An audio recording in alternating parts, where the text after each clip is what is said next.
我不是在跟您争辩，我是在跟您模拟，一旦起诉，肖可丽她会遇到什么。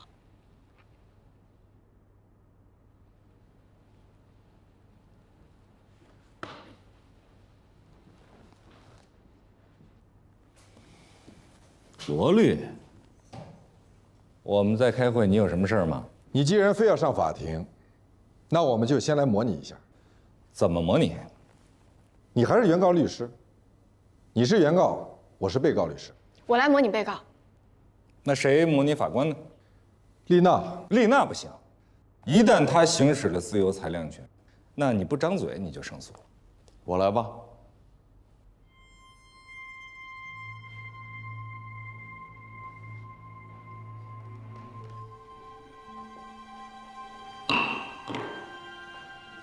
开庭。原告的委托代理人。被告罗琦与我当事人原是夫妻关系，后因夫妻感情破裂，协议离婚。但被告多次无端阻止我的当事人探望孩子，甚至是藏匿孩子，导致我当事人无法行使探望权，严重影响了孩子的身心健康。且被告未经我当事人同意，擅自将婚生女儿纪晓安改成了罗小安，请求法院判决：一、变更婚生女儿纪晓安抚养权；二、本案诉讼费用由被告承担。鉴于被告拒绝履行法定探望权的义务，为维护我当事人和子女的合法权益，特根据《中华人民共和国民事诉讼法》的规定，原告已经向贵院依法申请强制执行，但被告拒绝履行，因此原告才诉请变更抚养权。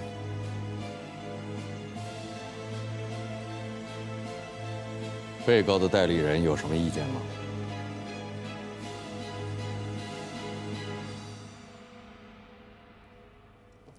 被告的委托代理人还有什么意见？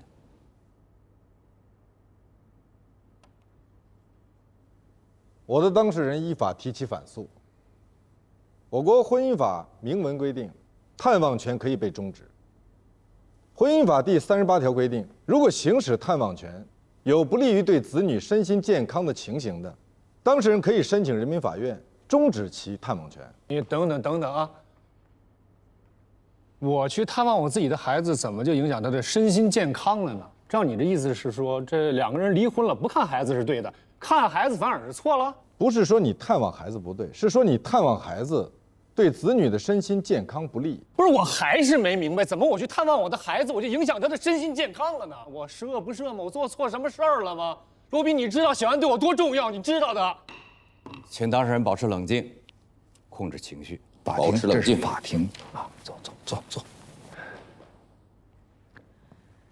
有一天，你把孩子接到你家，然后你突然中午有事儿，你就出去了，就把孩子丢给了奶奶。奶奶告诉小安说，你爸爸帮你找了一个新妈妈，以后你就有2个妈妈了。孩子从你家回来之后，就一直情绪低落，学习成绩下降，而且还经常做噩梦，这严重影响了孩子的身心健康。你有什么证据证明奶奶说了这种话？别，何律师，你先停一下。关于这件事情，我求证了我母亲。老太太说了，她当时跟孩子说这些话的初衷是想孩子知道，1个妈妈代表1份爱，2个妈妈代表2份。有很多人爱这个孩子有什么问题啊？事实上，这给孩子造成了很大的心理压力和精神负担。那照你这么说啊，只要是爷爷奶奶说了哪怕是1句半句让孩子不高兴不开心的话，那么爷爷奶奶这一支的人就都失去了探望权了吗？对啊，这没有道理啊！按你这逻辑说的话，90%的爷爷奶奶没有资格去看孩子了。探望权是探望权人的合法权利，应该受到法律保护，不能因为爷爷奶奶说了一句容易引起起疑的话，就剥夺探望权人的法定权利。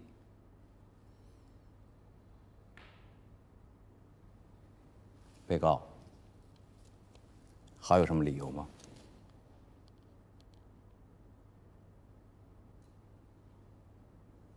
原告离婚后长期酗酒，患有酒精依赖。根据婚姻法第38条第3款，探望权人有酗酒、吸毒、赌博等恶习，并可能危及到子女的安全的，可以向法院申请终止其探望权。被告代理人对我当事人的指责完全是无中生有，没有任何事实依据。我的当事人请求法院判决变更抚养权，完全是因为被告罗琦情绪暴躁，在工作单位与同事经常发生矛盾，被怀疑有精神方面的疾病。我们去调查了他的原单位，我们这儿有他的人事总监的一份报告。他的人事总监亲口说，为了让这个人走，他们宁愿花更多的钱。这是该名人事总监的书面证词。卑鄙！这个明明是他们违反劳动法在前，他们不得不赔偿。请当事人控制情绪。根据最高人民法院关于人民法院审理离婚案件处理子女抚养问题的若干具体意见第16条规定了4项具体的法定事由：父母一方与子女共同生活，对于子女的身心健康确有不利影响的，对方可以变更抚养关系，应给予准许。原告的证人证词是不能被信赖的。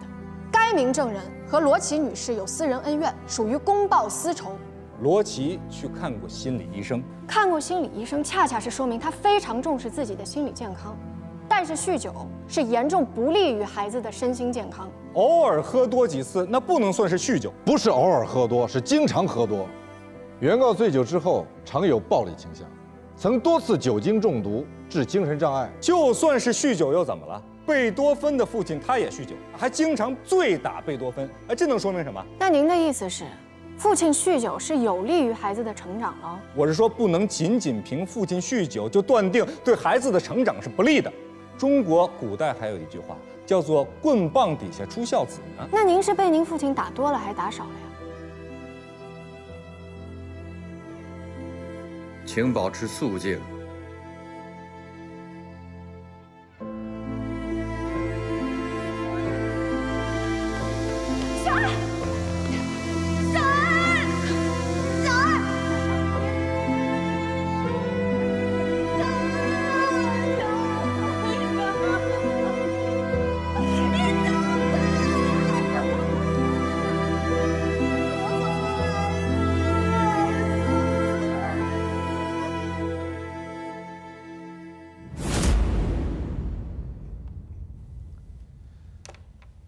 就在前几天，原告还醉倒在我家。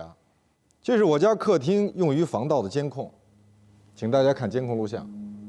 门口大爷不让我进去，我说谁是小安？我说季小安是我孩子。请问跟这样的一位父亲生活在一起，是否有利于未成年人成长？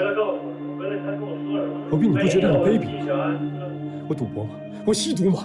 我只是喝点酒而已，其他我还做什么了？你说我有暴力倾向，我打过小安吗？你是我最信赖的朋友，你录这些乱七八糟的东西干什么？你让我在这等你？我是在给你实弹演习。实弹演习，打官司就是上战场，开庭就是开战。还告吗？